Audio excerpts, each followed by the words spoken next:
ঝালদা ২ নম্বর ব্লকের লক্ষ্মীপুর গ্রাম। সমগ্র গ্রাম জুড়ে যে ৪৪০ ভোল্টের বিদ্যুতের খুঁটি রয়েছে, সেই খুঁটিকে ব্যবহার করেই তার মধ্যেই ১১,০০০ ভোল্টের বিদ্যুৎ সংযোগ পার করতে চাইছে বিদ্যুৎ দপ্তর।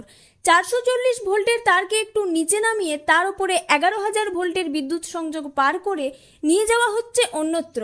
আর এতেই আপত্তি লক্ষ্মীপুর গ্রামবাসীদের। তাদের দাবি, গ্রামের ওপর দিয়ে হাই ভোল্টেজ বিদ্যুৎ নিয়ে যাওয়া যাবে না। লোকালয়ের বাইরে গ্রামের পাশ দিয়ে নিয়ে গেলে তাদের কোনো আপত্তি নেই, কিন্তু গ্রামের মাঝ বরাবর হাই ভোল্টেজ বিদ্যুৎ সংযোগ গেলে গ্রামবাসীদের চরম অসুবিধার সম্মুখীন হতে হবে বলে দাবি তাদের। বিদ্যুৎ দপ্তরের কর্মীরা কাজ করতে এলে তাদের ঘিরে বিক্ষোভ দেখান গ্রামবাসীরা, বাধা দেন তাদের কাজে। গ্রামবাসীরা জানান, এর আগেও বিষয়টি সংশ্লিষ্ট দপ্তরে জানানো হয়েছিল, কিন্তু তাদের অভিযোগ না নিয়ে বরং তাদেরকে হুমকি দিয়েছিল সংশ্লিষ্ট দপ্তরের আধিকারিকেরা।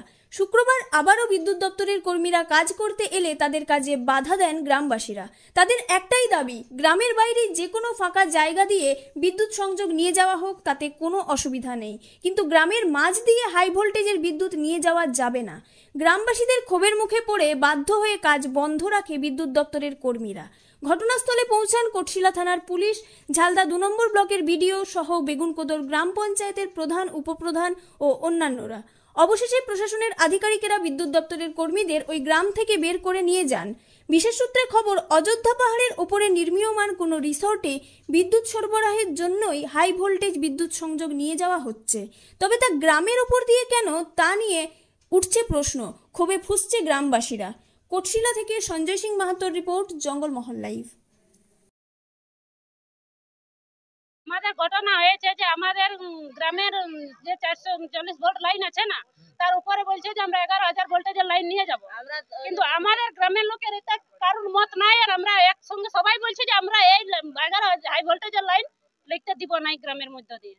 আচ্ছা, ভিডিও আপনাদের ঝালদা ২ নম্বর ব্লকে ভিডিও এবং ওসি এসেছেন, ওনারা কি বললেন আপনাদের? ওনারা বলছে যে তোমরা সরকারের বিরুদ্ধে কথা বলছো, সরকারের মত দিয়েছে যে সবলা উপরে আছে, লাইনের যে কাজ করছে ও অর্ডার নিয়েছে যে লিখবে, এটাই কোনো অসুবিধা হবে নাই।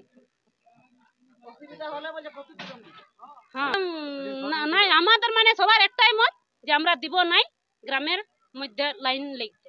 পুরো আপনারা গ্রামবাসী পুরো অভিযোগ করছেন আপনারা? হ্যাঁ, সবাই অভিযোগ করছি, আমরা কেউ দিব না। আমরা লিখিত অবধি দিয়েছি, কিন্তু আমাদের লিখিত এখানে গ্রহণ করে নাই, অফিসে লেই নাই, বলছে এটা যাতা লিখিত আমরা লিব নাই। তাহলে আমরা কোনো যদি দরখাস্ত করছি তো এটা কি যাতা লেখা হয়ে যাচ্ছে? আমাদের জীবনের নিরাপত্তার কি কিছু দাম নাই? দিদি, এখন আপনারা কি চাইছেন? আমরা চাইছি যে আমরা আমাদের গ্রামের উপর দিয়ে যেমন ১১,০০০ ভোল্টেজ লাইন যাই নাই, আমাদের এটাই দরকার। বাইরে যথা পারবে নিয়ে যাক, আমরা দিব নাই। আগামী দিনে যদি আপনাদের আইন যদি না মানে আপনাদের দাবি, তাহলে আপনারা কি করবেন? আমরা খারাপ করব। কি আপনার ঘটনাটা কি হয়েছে? আমাদের বিক্ষোভ হচ্ছে, গ্রামের ভিতরে ১১,০০০ ভোল্টেজ নিয়ে যাচ্ছে, সেটাই আমাদের বলার আছে। মানে চারদিকে তো আমাদের রাস্তা আছে, গ্রামটা বাদ দিয়ে নিয়ে যান, আমরা তো আর বাধা করি না। তো আমরা ওইটাই ওদেরকে বললি প্রথম দিন, তো ওটাও ওরা মানল না। মানে গ্রামে বিক্ষোভ করছেন, কি হয়েছে আপনাদের? আমাদের এখানে ১১,০০০ গ্রামের উপর দিয়ে লিখতে চাইছে, তো আমরা ১১,০০০ গ্রামের উপর দিয়ে গ্রামবাসীর আমাদের সকলের অভিযোগ, আমরা গ্রামের উপর দিয়ে ১১,০০০ ভোল্টের সকলে মিলে গ্রামবাসীর অভিযোগ করেছিলেন? হ্যাঁ, গ্রাম সকলে মিলে করেছিলাম। কি এখন আপনারা কি চাইছেন? আমরা এখন চাইছি যে সাইডে নিয়ে যাও, গ্রামের ওই পাশে নতুবা এই পাশে। দাদা, আপনার নাম? আনন্দ মাস। আনন্দ মাস। হ্যাঁ।